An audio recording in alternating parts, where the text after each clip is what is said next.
Here's where they're building homes.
Mazel tov.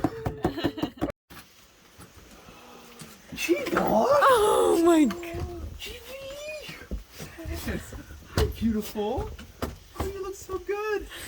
You look so good. Hey, my name is Wilder, and I hiked the Appalachian Trail this summer, somewhere around 100 days, and I thought I would just take some time to reflect on that experience and express what the trail meant to me, what I was expecting the trail to be, what I wanted to get out of the trail. There's a lot to talk about. It's been a couple months now, so I think that my experience is a bit further removed from today than I'd like, but I still think it's valuable to reflect on that and share what I've learned, possibly for those who are going to hike it in the future to understand what they're getting themselves into. I'll come back to these later. From a reflective standpoint, right now, this is just things that I was anticipating ahead of time. So if you want to hear just the reflections on all of these pros and cons, you can go ahead and skip to this timestamp here, and I'll just get right to that reflection part. So what I set out to do this summer is hike the entire Appalachian Trail in 100 days or less. I would need to pack very light, so I went with around a 7-pound base weight. I also expected to hike long hiking days, 10 hours or more, I also knew that I needed to be efficient in everything that I did when it comes to my pace, setting up and tearing down camp process, especially towns. Towns are very numerous and very accessible on the AT, so I knew I needed to be efficient in how I got in and out of towns. I also managed to convince one of my trail friends, Mountain Goat, to do this challenge with me. This was his Triple Crown Trail as it was mine, so I thought it was only fitting that we did this together. We have a lot of miles under our belts, met on the PCT in 2017, and we've done some mountaineering together. Whenever one of us thinks up a crazy idea, we usually reach out to the other person first. That's why I reached out to him. He thought it was cool and just crazy enough to attempt, so I had somebody else to join me in this challenge. So the benefits that I saw in this 100-day hike is, one, there's less time that I would have to spend away from my wife, my dog, my cat. So that was something that was very appealing to me. I am getting to that point in my life right now. I'm almost 30, and I feel like I am having more and more of my life off the trail. When I was thinking of how I wanted to do my Triple Crown, I wanted to do something that was going to be challenging for me and also conducive to the life that I'm currently living. So having less time away from my home, my family, was something that was a priority. Another advantage was less money that I would have to spend, especially on a trail like the Appalachian Trail, where you can spend so much money because you're in and out of towns. Sometimes every 2 days, you can find yourself spending way more money than you expect. I remember in 2017 on the PCT, I thought I wasn't spending a lot of money. Every time I got into town, I would treat myself. I felt like I deserved to stay at this motel, to eat at this restaurant. And it added up fast. I was too scared to look at my bank account. And then by the time I did, I realized just how many thousands of dollars went down the drain. So for the Appalachian Trail, I wanted to be a little more intentional about that. I also knew that if I was going to hike at this pace, I would be in excellent physical condition. I wanted to see just how far I could push myself and see what I was capable of. On the other two trails, in the trail families that I was in, I always wanted to do those extra 5 miles every single day. And I ended up compromising. That's something I'm glad I did, because those trail families are such an integral part of the thru hiking experience. But this trail I wanted to treat a little bit differently. Let's just see what my body wants to do each day instead of what my trail family wanted to do. Not that there's anything better or worse about either approach.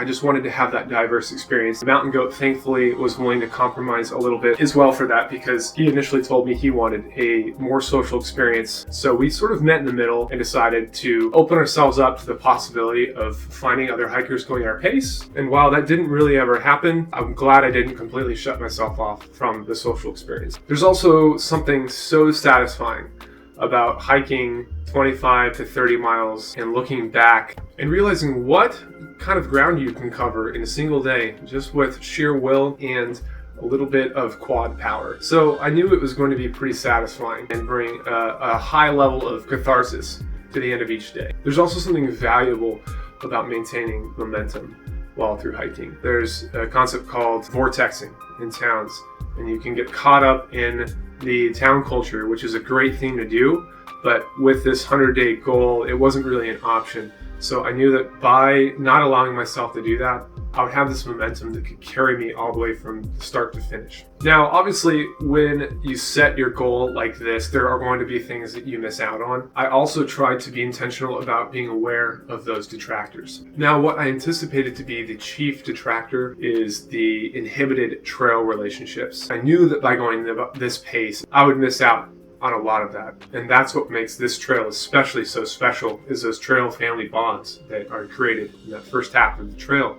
So I knew that was going to be something I missed out on. There's also just a higher risk of injury. The longer days you hike, the more miles, the faster your pace, your stride, the higher risk of injury. I knew as well I was not going to be able to immerse myself in town culture. There are so many cool towns along the AT. I knew that I was just going to be able to have a precursory experience of those towns. There's also a higher risk of hiking burnout. When all you do is hike, that is going to feel very repetitive, and there is a chance of burnout. So that was something I tried to keep in mind as well. And with the hike being only 100 days, that seemed like a long time for people that don't thru hike. but that is a pretty short amount of time to through hike one of the Triple Crown trails. So there's also an element of not being immersed in that experience as long. When you're out there for 130, 150 days, that little bit of extra time really makes a big difference in how much you feel immersed and saturated in that through hiking environment. So I grew up in the Pacific Northwest in the Washington Cascades, pretty close to White Pass. Growing up, I always knew I wanted to do the Pacific Crest Trail. My dad had done it in the late 80s.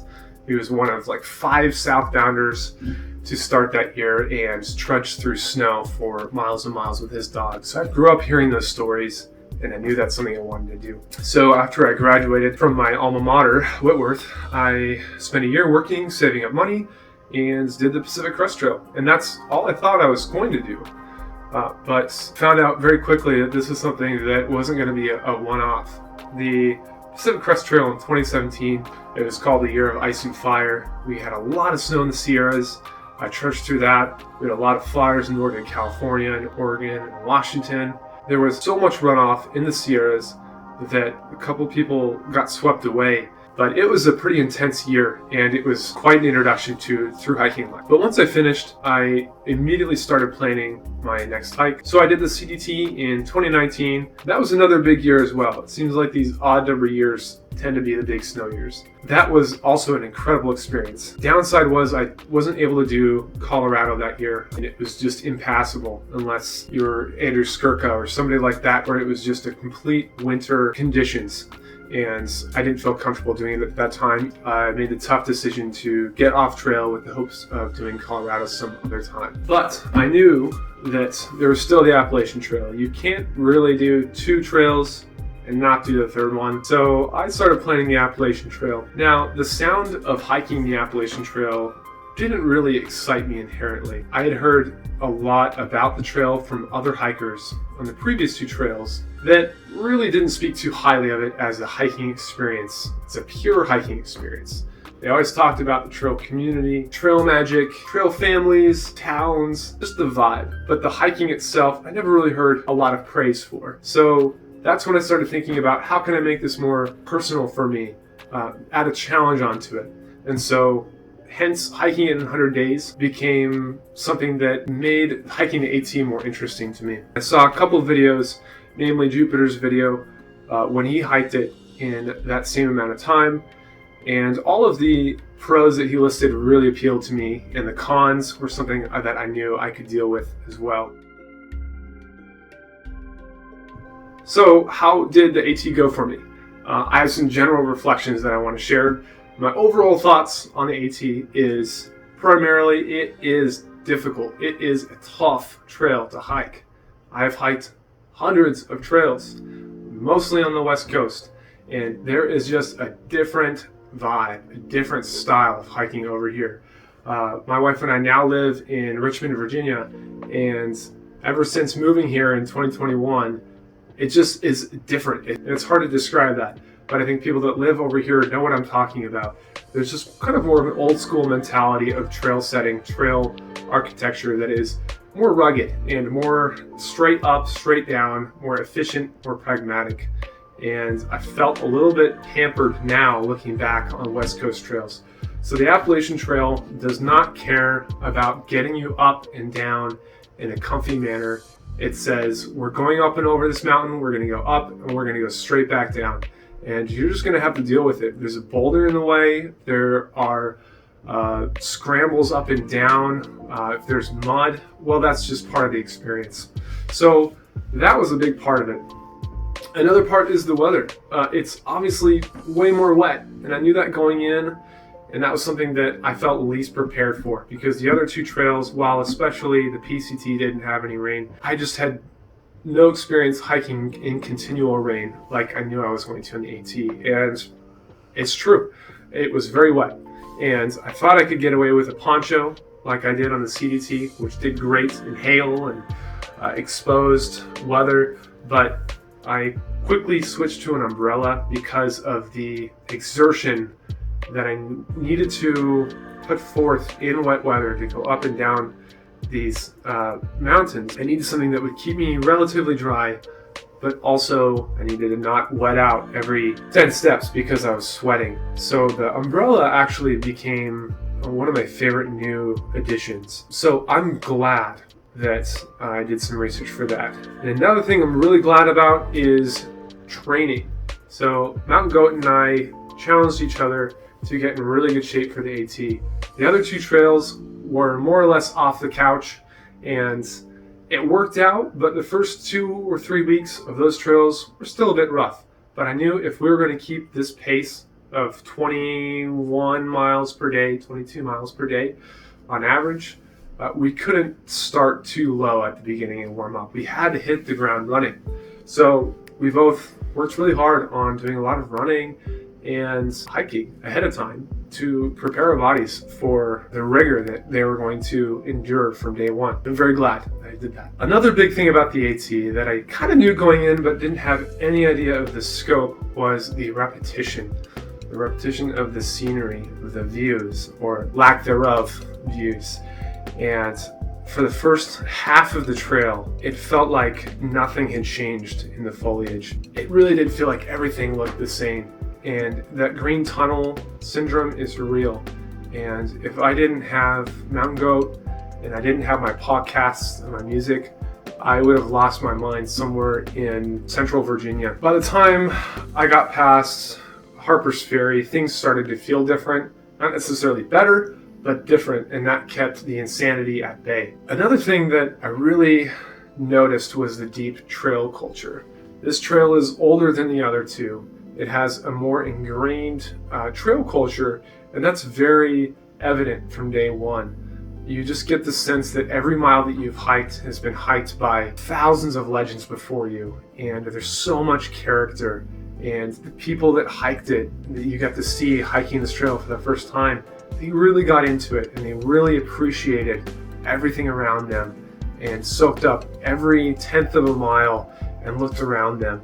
Now, as you get further into a trail, you can't maintain that sense of wonder and awe, but it was really cool to see just how much appreciation there was from the people on the trail towards the experience that they were having. And that was really cool. It made me realize just how much I took for granted of the scenery around me, because I was so focused on my goal of keeping mileage per day that it forced me to slow down a little bit, at least mentally, and recognize what these people were experiencing that I really wasn't experiencing. It's also just eventful. There's stuff going on all the time when it comes to the culture. Just the history of the trail. It's so dense. There's little markers and monuments and the shelters, just the little views that you get. Each one of these has had thousands and thousands of experiences that you didn't get to see that you're passing through. And so I thought that was really cool. Everything felt iconic about the trail.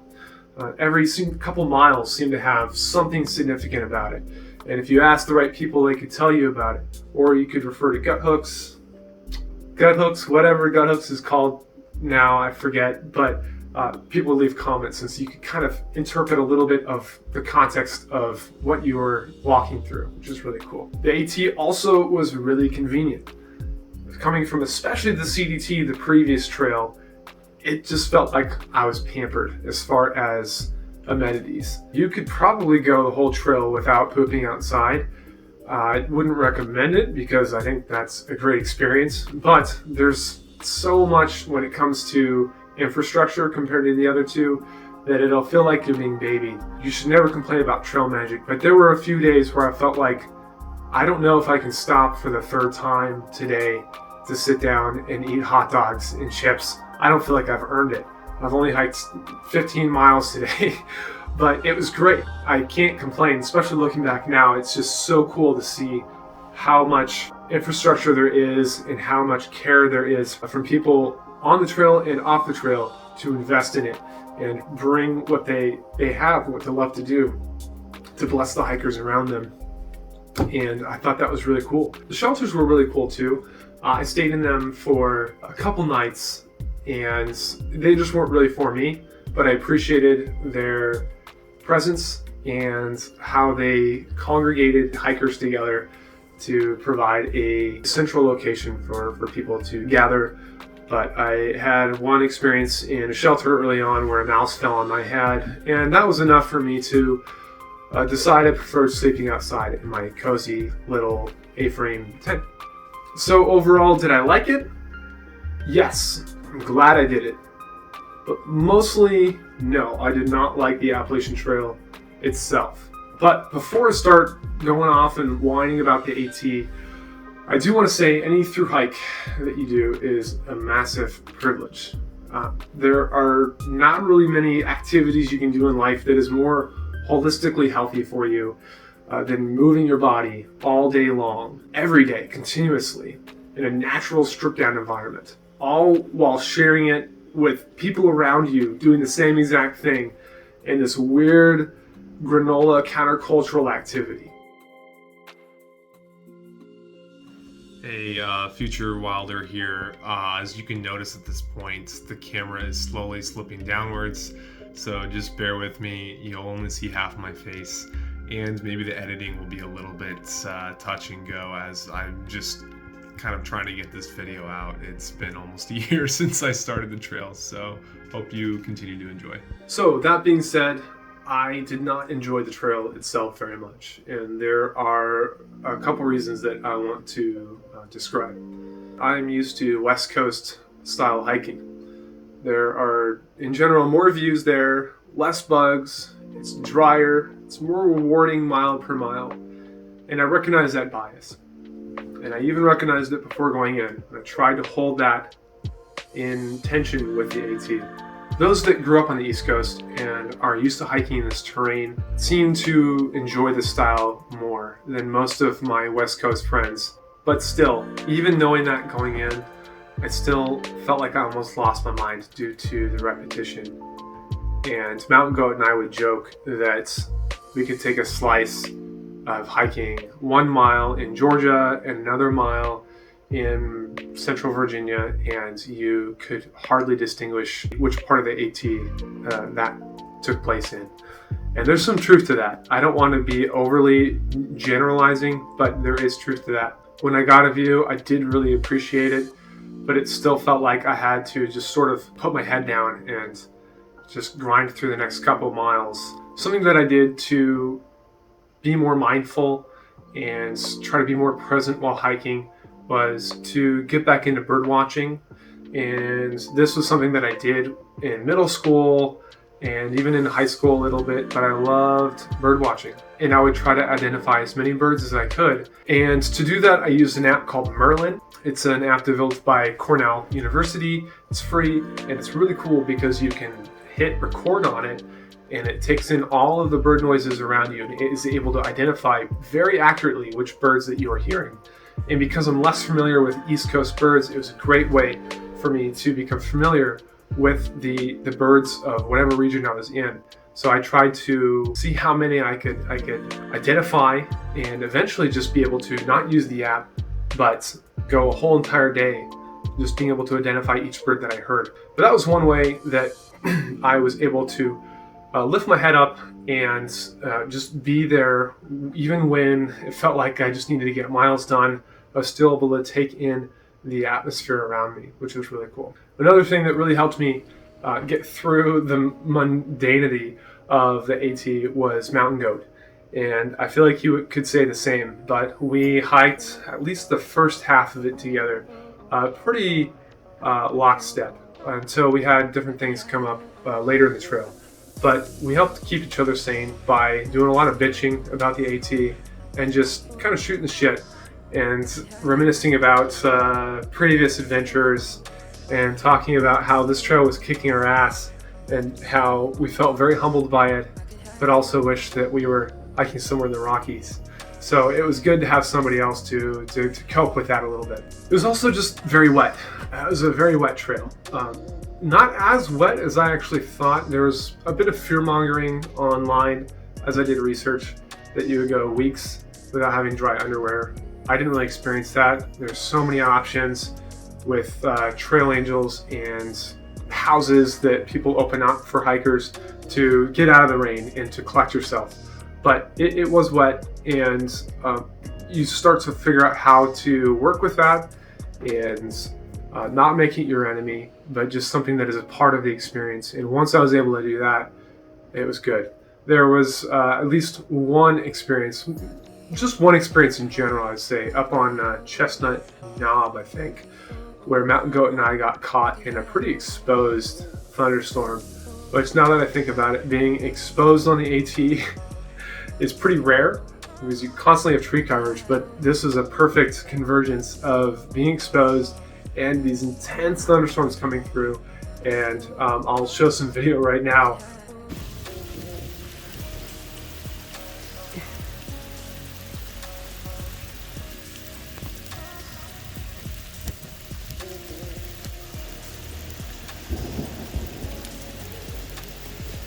It wasn't really the excitement that I necessarily like. I had some pretty close scares in the CDT with thunderstorms as well, and I think I just have maybe a higher than average fear of being struck by lightning, so that was pretty intense.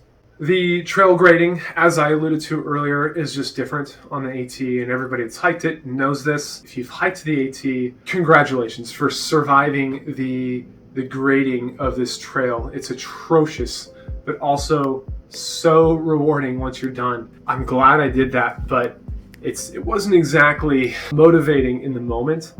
More motivating just to get it over with and to get a beer in the next town. So the challenge was there, but also the frustration equally matched the challenge most of the times. Okay, and I also need to touch on the amount of rocks and roots in New England. It was incredible how many tripping hazards there were every couple feet, and how it did not want you to hike in a normal fashion, but rather to be constantly clambering up and down. Vermont was terrible. I'm sure it's a great state to hike in a normal year, but 2023 was not the year to hike Vermont as a northbounder. The amount of rain coming in was atrocious and unbearable and dangerous, and forced hikers to get off trail. So I was really looking forward to Vermont, but it was not looking forward to me, and it tried to kick my ass every step of the way. And I had another buddy who I hiked it with too, and we just hung on for dear life. Every mile was a muddy mess. So now that I've just been bitching for the last 10 minutes or so, I do want to touch on why the AT is cool, why I liked it. And a really big part of that was the hikers. Maybe the biggest part was the other hikers. There's so many unique people on this trail. When you get on the CDT, you start to see the same kind of relatively seasoned pro through hiker who is wearing the same short shorts and is wearing the same Cottage Company pack. But on the AT, you get every slice of life, especially in Georgia and North Carolina. You get these folks who are just trying something new, and it's really cool to see that. Every experience level was out there. Now, that being said, the demographic still is relatively homogenous. You still get mostly white, middle to upper middle class folks who are either in their like early 20s or 50s and 60s. But that being said, everybody was still so interesting to talk to and had really cool backgrounds and reasons for doing the trail. And when I got to run into them, it was such a treat to get to talk to them, even if it was brief. Now, as far as the 100-day hike itself, there were a couple of drawbacks, and I did want to talk about them in case any of you wanted to try this. The biggest one for me personally was I was going too fast to be able to invest too deeply in relationships on trail. Mountain Goat and I began to joke about how whenever we passed somebody, that would be the last time we ever saw them. And with a few exceptions to that rule, that was pretty accurate. There were a few times when I got off trail, one for a family reunion in Connecticut, and I also got sick in New Hampshire for a week. I would see some folks that I had run into before, and that was really cool because that almost never happened. But oftentimes I felt a little bit of FOMO because I would see this trail family that I knew had days, weeks, maybe even months of coming together and getting to know each other, and I just didn't have that. I didn't have that luxury, but I recognized just that they were having a different experience than Mountain Goat and I. And Mountain Goat and I have a really good friendship, and we really enjoy each other's company, but it oftentimes felt easy to take him for granted. When it's just the two of us and we started together, just like any relationship, after long enough, there becomes conflict in the complacency. So we still manage to work things out, and we still really care about each other and want to be friends. There are times where we just had to take a step back and make sure that we were accommodating for the other person. Myself in particular, I know that sometimes I can be a bit headstrong in my plans, and so there was just a bit of relational navigation required in that. Another thing is that I never felt really fully recovered physically on the trail. My body always felt a sense of fatigue, and I think this really started kicking in about halfway through.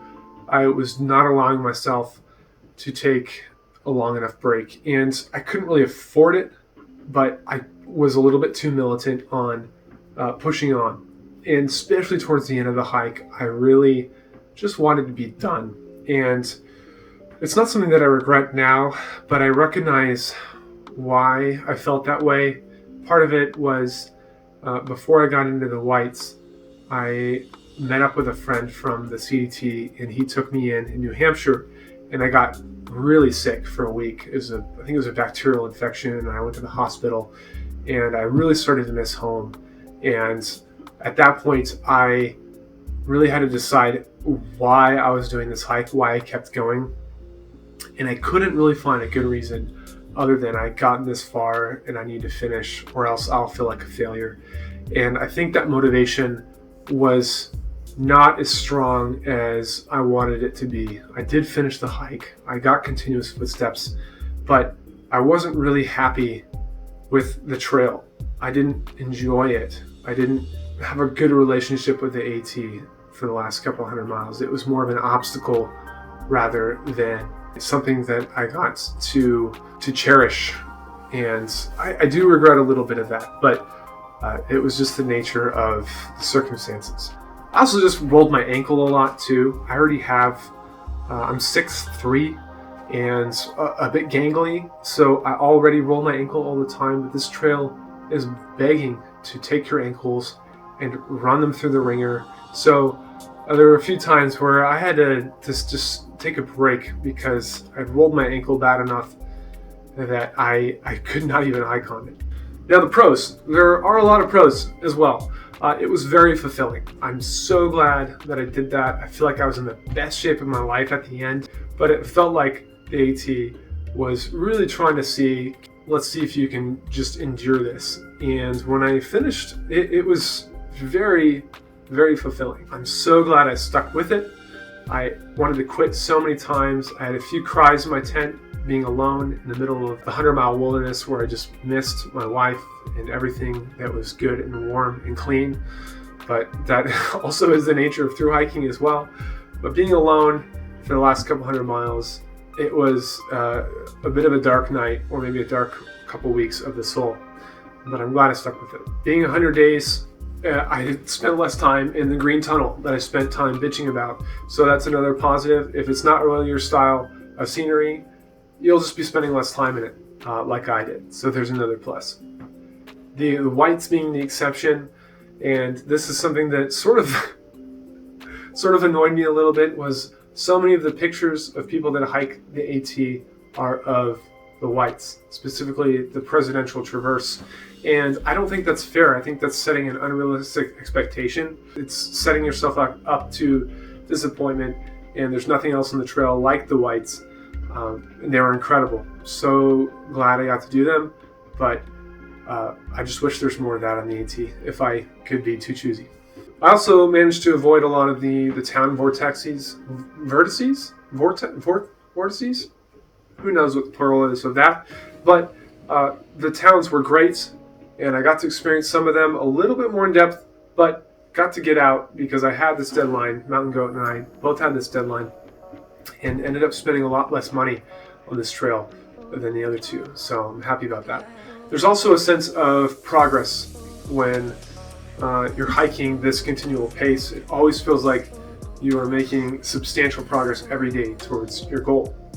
And for us, that was being done with the trail, and we enjoyed the experience itself for the most part, for various reasons, but there was always this sense of ongoing progress to Katahdin that we felt like we were making, which is great. There are also a lot of state changes too. You go through, I think, 12 states. So it does feel like you have this marker, this checkpoint every so often when you cross the state line, which is great. Being this pace, we had a pretty small window of the seasons that we're going through, so we managed to avoid some of the nastiness that happened with the flooding, and that was great too. So less chance you're going to run into bad weather. And like I said earlier, I just spent less time away from the people and the things that I love back home, which I might be becoming more of a homebody, and that's okay. But it really made it more bearable knowing that I was only going to be out there for 3 months and I was going to be back home. So that was great, and it was very difficult towards the end being away from them, but I knew that I wasn't going to be gone too much longer. So yes, I did save money doing this, but still enjoyed myself. Mountain Goat and I still had a great time in town with food, beer, ice cream, occasionally lodging. So that was definitely a financial positive, but still we allowed ourselves to enjoy those experiences. So would I do this the same again? If I had to, well, I'm never going to hike the AT again. That was a one and done for sure. The other two, I could see myself theoretically doing it again, but I would still probably hike it the same way if I had a gun to my head. I don't think I need more of the trail family experience. I have so fortunate to have so many trail family connections and friends throughout the years. And I'm also in a point in my life where, like I said, so much of my life is off trail. I just can't justify taking 5-6 months to hike the AT like most folks do. Do I recommend others to hike it this way? Yes, but only if you're looking to have a more physical experience over a social experience. If you are dying to just soak up trail life, trail culture, do not hike it 100 days. Take 5, 6, maybe 7 months. Take your time. Do 10 miles a day. Find people that are your kin and just get to know them. Stay in towns. Hang out in Trail Magic for 2-3 hours. Just soak it up if that's the experience you're looking for. If you want to push yourself physically, you're going to do that no matter how you hike the AT. But if that is more of your priority, consider doing it in a shorter amount of time. Also, if you're on a budget too, maybe hike it faster. That is another consideration. But seriously consider trying to save up so that doesn't become a reason why you hike the trail faster. That shouldn't be your only reason. It can be a reason. It feels very cathartic to be done with the AT, even months after the fact. And that's not necessarily because of the experience itself, but honestly, because I'm just no longer on the trail. It truly tested me in every way. It chewed me up, spit me out, and I don't really feel like I conquered it. I know I said that earlier, but I think a more apt way to put it is that the AT conquered me. It just mercifully let me walk away with a completed through hike. I am so thankful that I was able to finish it despite the circumstances. And of course, even though I didn't get to immerse myself into trail family culture as much as maybe I would have liked, there are so many people that I did meet, maybe even just once, but oftentimes multiple times for various reasons, that left an impact on me and made the trail what it was. And some of those people I do want to mention just briefly, but the people like Suntory, Fearless, Hero, Matador, Squirrel, Sultry, Pack Runner, Reboot, who I hiked with probably the most besides Mountain Goat, Flash, who did an incredible feat in the whites this summer, and Lucky Colleague, Pink Flops, Bob, Hoot, Marcus, Cal, Maud, and so many more that I can't name. But even just brief interactions with folks on the trail were almost always meaningful, and there's something special and acutely unique about the relationships, however brief, on trail and how quickly vulnerable they become because of the experience that you're undergoing together.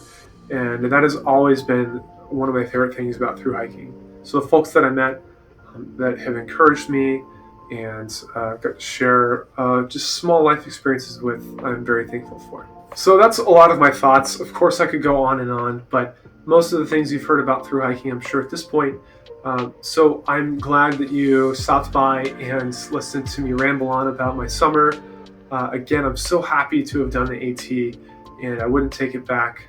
It wasn't my favorite trail, but it was something that I'm very thankful to have accomplished, and I hope to be doing more adventures in the future, and maybe you'll join me along those.